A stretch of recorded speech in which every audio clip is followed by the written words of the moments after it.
Episode 86 ice cream auction. Aarav Kapoor ने black colour का suit पहना हुआ था और वो विधि और मोहित के डायगोनली अपोजिट डायरेक्शन में बैठा हुआ था। रेस्टोरेंट की डिम लाइटिंग आरव के अपीयरेंस पर चार चांद लगा रही थी। उसके एक्शन काफी गुस्से वाले थे। हालांकि आरव की नजर अभी तक विधि पर नहीं गई थी। वो वहाँ बैठा हुआ वेटर को अपना ऑर्डर दे रहा था। आरव अपने साथ एक फीमेल पार्टनर भी लेकर आया हुआ था और वो फीमेल पार्टनर और कोई नहीं बल्कि मुक्ति थी।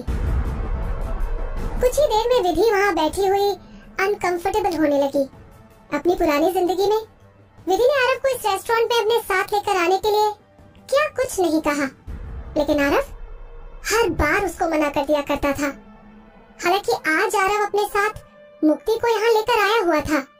विधि अपने पुराने दिनों के बारे में सोचने लगी, लेकिन उसने अभी कुछ दिन पहले ही ऐसा ना करने का डिसाइड किया था। इसीलिए उसे जल्द ही महसूस हो गया कि उसे ऐसा नहीं करना चाहिए। वो मोहित की तरफ मुड़ी और अपनी नजरें उस पर टिका दी। वो जानती थी कि उसके पास बैठा हुआ आदमी उसकी केयर करता है।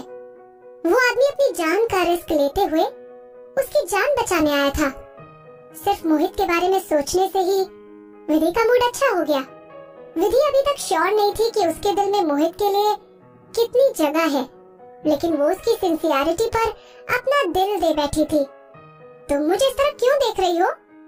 मोहित अपने चेहरे पर शर्माते हुए मुस्कुराहट ले आया। उसने विधि की तरफ पहली डिश पास की। ये कैबेज सैलेड तो काफी अच्छी है। इस रेस्टोरेंट ने अपने सैलेड सॉस में कुछ अलग से डाल रखा है, जिससे इनका सैलेड सॉस काफी टेस्टी और डिफरेंट है। तुम एक बार खुद ट्राई करके देखो, तुम्हें जरूर पसंद आएगा।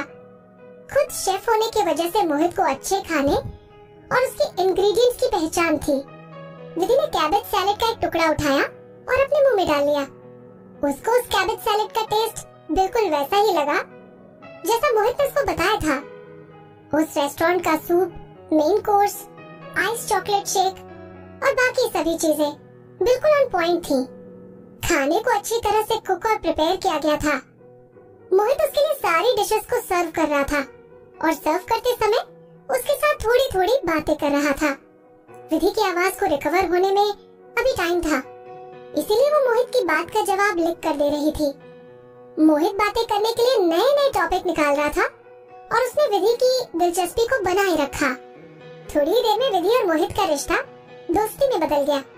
मोहित ने आसपास के एटमॉस्फेयर को इतना फ्रेंडली बना दिया कि विधि को पता ही नहीं चला। लाइट ब्लू सूट पहने हुए मोहित की पर्सनालिटी में निखार आ रहा था। आरव और मुक्ति का खाना भी उनकी टेबल पर आ गया।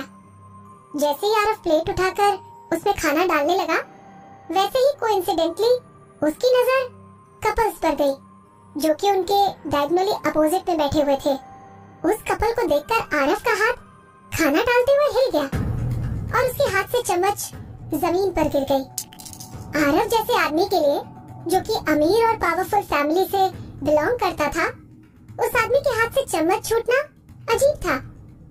मुक्ति भी हैरान हो गई, लेकिन उसे अभी तक विधि की मौजूदगी का नहीं पता था। आरव की नजरें विधि पर जाकर रुक रही हैं। उसके गालों, उसके चेहरों और उसके कंधों की तरफ देख रहा था। विधि के बालों से बना बन शाइन मार रहा था। वो विधि को देखकर अपने मन में बोला, ये साली छोटी मोटी स्टार न जाने इतने महंगे रेस्टोरेंट में कैसे आ जाती है। आरव उसको देखकर अपने मन में गालियां दे रहा था, लेकिन जब भी विधि मोहित को देखकर मुस्कुरा रही थी, तब आरव का खून खौल रहा था। मिस्टर आरव, ये बोलकर मुक्ति ने आरव की नजरों को फॉलो किया और उसकी नजर विधि पर पड़ गई। विधि को देखते ही मुक्ति का दिल जलने लगा। वो अपने मन में बोली, ये कमीनी यहाँ क्या कर रही है? इसके साथ इतना हैंडसम आदमी कौन है? इस कमीनी ने इस आदमी को कैसे फंसा लिया? लेकिन अगले ही पल वो अपने मन में सोचने लगी, इसका मतलब वो मेरे से कभी मिस्टर आरव को छीनना नहीं चाहती थी। मुक्ति ने अपनी नफरत को अपने अंदर कहीं दबा लिया और चेहरे पर झूठ मूठ की मासूमियत वाली मुस्कुराहट लाकर बोली, मिस्टर कपूर, क्या वहाँ पर विदुषी शर्मा बैठी हुई है? उसके साइड में कौन बैठा है? उसका बॉयफ्रेंड? आरव अचानक से मुड़ा और मुक्ति को गुस्से में देखने लगा। मुक्ति ने घबराकर अपनी आंखें नीचे झुका ली और चुपचाप बैठ गई।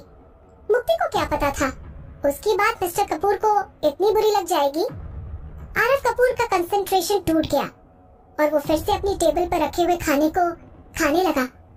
वो अपने खाने को गुस्से में खा रहा था, लेकिन इस बार वो पूरी तरह से केयरफुल था कि कहीं उसका खाना जमीन पर न गिर जाए। मुक्ति उसकी तरफ प्यार से देखने लगी और बोली, मिस्टर कपूर, आपने अपने चिकन पीस को बहुत जल्दी कट कर दिया। मैं तो ढंग से अपना चिकन कट भी नहीं कर पा रही हूँ। आरव ने अपने चिकन को छोटे छोटे पीसेस में कट करने के बाद उस प्लेट में थोड़ा सॉस डालकर प्लेट को हाथ में पकड़ लिया। मुक्ति उसको ये सब करते हुए देख रही थी। उनके सामने रखी हुई स्क्वायर टेबल छोटी थी और मुक्ति मिस्टर कपूर के लेफ्ट साइड में बैठी हुई थी। हालांकि आरव ने जिस हाथ से प्लेट को पकड़ा हुआ था वो हाथ उसने आगे बढ़ाया और अपने सामने अपोजिट साइड पर उस चिकन की प्लेट को रख दिया। उस प्लेट के साथ एक वाइन से आधा भरा हुआ ग्लास भी रखा हुआ था। वो प्लेट और वाइन ग्लास को ढंग से अरेंज करता हुआ मुक्ति से बोला, तुम्हारी बहन बहुत आलसी थी। आरव की आवाज स्ट्रॉन्ग और भारी थी। बेशक वो मुक्ति से बात कर रहा था, लेकिन आरव की नजरें उसके सामने वाली खाली कुर्सी पर टिकी हुई थी। जब भी तुम्हारी बहन चिकन खाती थी तब उसके लिए चिकन को छोटे पीस में मैं कट करता था। वो अपने सॉस को लेकर बहुत मूडी थी। काश मैं तुम्हारी बहन को इस रेस्टोरेंट में लेकर पहले आया होता, वो यहाँ आकर बहुत खुश हो जाती। आरव की आवाज भारी होती चली गई। मुक्ति ने अपना सर ऊपर की तरफ उठाया और विधि को याद करने का नाटक करने लगी, लेकिन वो अपनी बहन को लेकर जेलस थी। वो आज इस रेस्टोरेंट में आरव को अपने साथ जिद करके लाई थी। वो आरव को ये बोलकर लाई थी कि इस रेस्टोरेंट में आना उसकी बहन की आखिरी इच्छा थी। अगर वो इस रेस्टोरेंट में आने के लिए मुक्ति अपनी बड़ी बहन का बहाना नहीं लगाती तो आरव उसके साथ यहाँ कभी नहीं आता। जब आरव ने मुक्ति को यहाँ आने के लिए हाँ कर दिया तो मुक्ति को लगा कि वो मिस्टर कपूर के साथ एक अच्छा टाइम बिताएगी।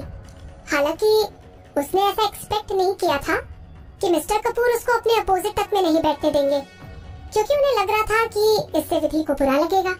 बल्कि आरव ने विधि की याद में उसकी फेवरेट डिश भी ऑर्डर की थी। आरव ने अपने सामने खाली कुर्सी की तरफ चिकन की प्लेट और वाइन की ग्लास भी भरी हुई विधि के लिए रखी थी। मुक्ति वहाँ बैठी हुई सोचने के अलावा कुछ नहीं कर सकती थी। वो अपने मन में बोली, ना जाने मेरी बहन मरने से पहले इस आदमी पर क्या जादू कर गई, जो कि आदमी उसको भुला ही नहीं पा रहा। मुक्ति अपनी सच्चाई के बारे में अच्छे से जानती थी। वो सिर्फ अपनी बहन विधि की वजह से मिस्टर कपूर के साथ रह रही थी। मिस्टर कपूर के लिए वो हमेशा से विधि की बहन रही। मिस्टर कपूर को देखते हुए भी मुक्ति अपने होठ चबाने लगी। Good evening all of you. एक प्यारी सी आवाज रेस्टोरेंट के स्पीकर पर सुनी जा सकती थी। मैं आप सभी लोगों को यहाँ देखकर खुश हूँ। मुझे अच्छा लगा कि आप सभी लोग हंगर एंड फूड के एनुअल इवेंट पर अपना बेशकीमती समय निकाल कर यहाँ पर आए। एक बार फिर से हम उस आइसक्रीम को लेकर यहाँ आ गए हैं जिस आइसक्रीम के लिए सब लोग यहाँ आए हैं। हमारे हेड शेफ हर साल की तरह इस साल भी अपनी आइसक्रीम यहाँ पर किसी एक लकी लेडी को सर्व करेंगे। वहाँ डिनर कर रहे सारे लोग स्टेज की तरफ देखने लगे। सब लोगों की अटेंशन पाकर स्टेज पर खड़ा आदमी मुस्कुराते हुए माइक में बोला, पुराने रूल्स के अकॉर्डिंग इस साल की ऑक्शन शुरू होती है। रेस्टोरेंट के हेड शेफ ने हर साल की तरह इस साल भी अपनी आइसक्रीम का स्टार्टिंग प्राइस 3000 रखा है। मेरी तरफ से आप सभी लोगों को गुड लक। हर साल आइसक्रीम के लिए एक ऑक्शन होता था। बेशक आइसक्रीम का स्टार्टिंग प्राइस बहुत कम था, क्योंकि इस रेस्टोरेंट में आने वाले सारे लोग बड़े घरों से बिलोंग करते थे, लेकिन आइसक्रीम के लिए उन अमीर आदमियों की बोली बहुत ऊपर तक जाती थी।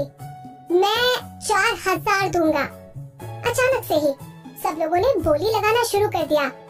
मैं 5000, 6000,